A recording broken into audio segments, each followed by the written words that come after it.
दोस्तों, Baba Saheb doctor B R. Ambedkar और सुभाष चंद्र बोस के बारे में तो कई लोग जानते होंगे, लेकिन शायद कम ही लोग जानते होंगे कि इन दोनों ने सिर्फ एक बार मुलाकात की थी और इस मुलाकात में दोनों ने भारत की आज़ादी के लिए अपने अपने विचार रखे थे। दोस्तों, इस वीडियो में हम आपको बताएंगे कि भारतीय स्वतंत्रता संग्राम के बारे में इन दोनों के क्या विचार थे और ये दोनों एक दूसरे के बारे में क्या सोचते थे, इसलिए वीडियो पूरा देखना। दोस्तों, ये बात जुलाई 1940 की है, जब बम्बई में गर्म और उमस भरे माहौल में राजनीतिक गतिविधियां जोरों शोरों पर थीं, क्योंकि कांग्रेस ने ब्रिटिश शासन के खिलाफ सिविल डिसोबीडियंस आंदोलन शुरू कर रखा था। लेकिन हर कोई कांग्रेस की इस रणनीति से सहमत नहीं था। दोस्तों, इसी दिन भारत के भविष्य के बारे में अलग अलग दृष्टिकोण रखने वाले दो व्यक्ति पहली बार मिलने वाले थे। उनमें से एक अनुसूचित जाति महासंघ के नेता डॉक्टर बी.आर. अम्बेडकर थे, जो दलित समाज के हितों का प्रतिनिधित्व करते थे। डॉक्टर अम्बेडकर एक प्रतिभाशाली विद्वान, वकील और अर्थशास्त्री थे, जिन्होंने कोलंबिया विश्वविद्यालय और लंदन स्कूल ऑफ इकोनॉमिक्स से अध्ययन किया था। उन्होंने दलितों की मुक्ति के लिए एक विधेयक का मसौदा भी तैयार किया था, जिसे ब्रिटिश सरकार ने अस्वीकार कर दिया था। दूसरे व्यक्ति थे कांग्रेस के पूर्व अध्यक्ष सुभाष चंद्र बोस, जिन्होंने महात्मा गांधी से टकराव के बाद अपने पद से इस्तीफा दे दिया था। सुभाष चंद्र बोस एक करिश्माई और साहसी नेता थे, जिन्हें उनकी राष्ट्रवादी गतिविधियों के लिए अंग्रेजों ने कई बार कैद किया था। उन्होंने यूरोप की यात्रा भी की थी और अडोल्फ हिटलर और बेनिटो मुसोलिनी से मुलाकात कर भारत की आज़ादी के लिए उनका समर्थन भी मांगा था। दोनों व्यक्तियों ने दादर में अम्बेडकर के आवास पर मिलने की व्यवस्था की थी। बोस अपने करीबी सहयोगी एस.ए. अय्यर के साथ एक कार में पहुंचे थे। डॉक्टर अम्बेडकर ने उनका गर्मजोशी से स्वागत किया और उन्हें जलपान कराया। फिर तीनों आदमी लिविंग रूम में बैठ गए और बातें करने लगे। डॉक्टर अम्बेडकर ने सुभाष चंद्र बोस के आने पर खुशी जाहिर की और बोस से कहा कि मुझे खुशी है कि आप आ सके मिस्टर बोस।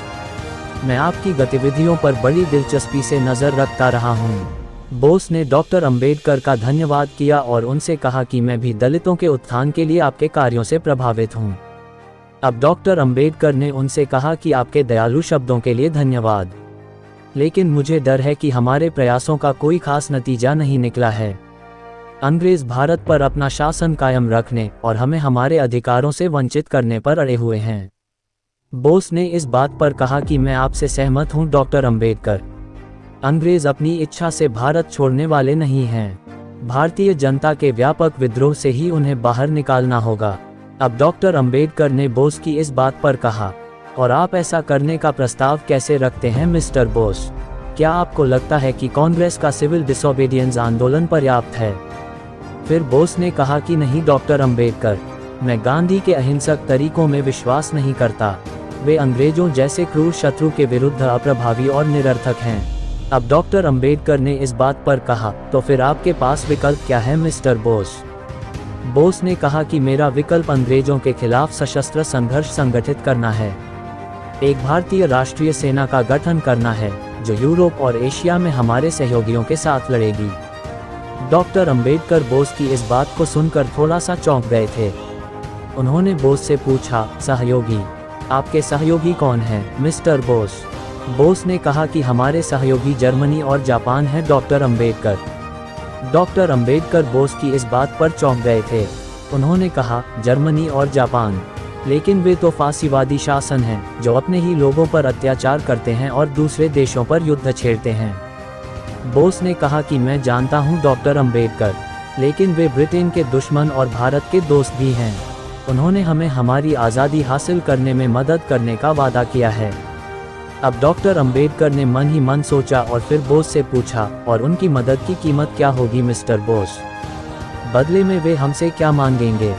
बोस ने कहा कि कुछ नहीं डॉक्टर अम्बेडकर, हमारे आभार और सहयोग के अलावा कुछ नहीं। डॉक्टर अम्बेडकर ने बोस की इस बात पर कहा कि मुझे खेद है मिस्टर बोस, लेकिन मैं आपका प्रस्ताव स्वीकार नहीं कर सकता।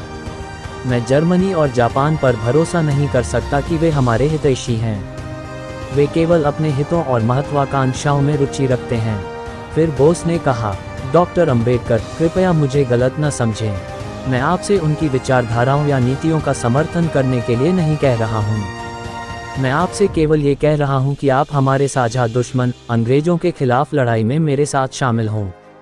अब डॉक्टर अंबेडकर ने बोस से कहा, लेकिन हम अंग्रेजों के खिलाफ उनके हथियारों और संसाधनों से कैसे लड़ सकते हैं? हम उनकी ताकत और सामर्थ्य की बराबरी कैसे कर सकते हैं? बोस ने डॉक्टर अंबेडकर को विश्वास दिलाते हुए कहा कि यदि हम में विश्वास और साहस है तो हम ऐसा कर सकते हैं। यदि हम में इच्छा शक्ति और दृढ़ संकल्प है तो हम अपनी मातृभूमि के लिए सर्वस्व बलिदान दे सकते हैं। अब डॉक्टर अंबेडकर ने कहा कि मिस्टर बोस, मैं आपकी देशभक्ति और जुनून की प्रशंसा करता हूं, लेकिन मैं आपके आशावाद और आत्मविश्वास से सहमत नहीं हूं। बोस ने कहा कि डॉक्टर अंबेडकर, कृपया अपने निर्णय पर पुनर्विचार करें। कृपया उन लाखों दलितों के बारे में सोचें जो जाति उत्पीड़न और ब्रिटिश अत्याचार से पीड़ित हैं। अब डॉक्टर अंबेडकर ने बोस से कहा कि मिस्टर बोस, मैं हर दिन और हर रात उनके बारे में सोचता हूं। वे मेरे भाई बहन, मेरा मांस और मेरा खून हैं। बोस ने कहा, तो फिर मेरे साथ आओ डॉक्टर अंबेडकर, उन्हें उनके दुख और बंधन से मुक्त कराने में। फिर अंबेडकर बोले, नहीं मिस्टर बोस, मैं आपके इस जोखिम भरे काम में शामिल नहीं हो सकता। बोस ने कहा, क्यों नहीं डॉक्टर अंबेडकर, क्यों नहीं? अब डॉक्टर अंबेडकर ने जवाब दिया, क्योंकि मैं नहीं मानता कि हिंसा हमारी समस्याओं का उत्तर है। फिर बोस ने पूछा, तो फिर उत्तर क्या है डॉक्टर अंबेडकर?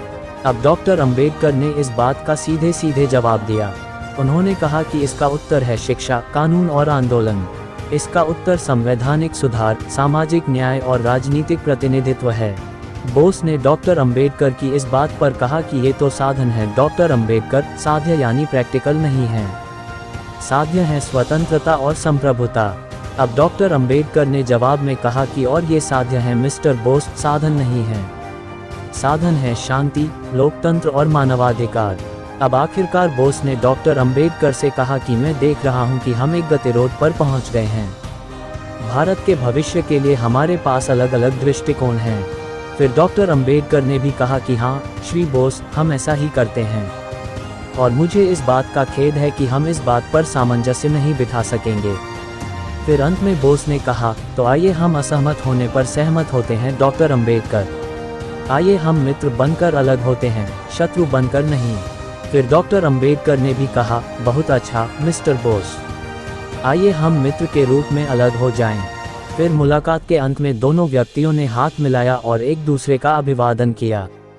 बोस और अय्यर अंबेडकर का आवास छोड़कर चले गए। अंबेडकर ने भी अफसोस की सांस लेते हुए उन्हें जाते देखा। डॉक्टर अंबेडकर मन ही मन सोच रहे थे कि यदि बोस अपनी योजना में सफल हो गए तो भारत का क्या होगा। उन्होंने ये भी सोचा कि यदि बोस अपनी योजना में विफल रहे तो दलितों का क्या होगा। उन्होंने ये भी सोचा था कि क्या उन्होंने वाकई में सही फैसला लिया है।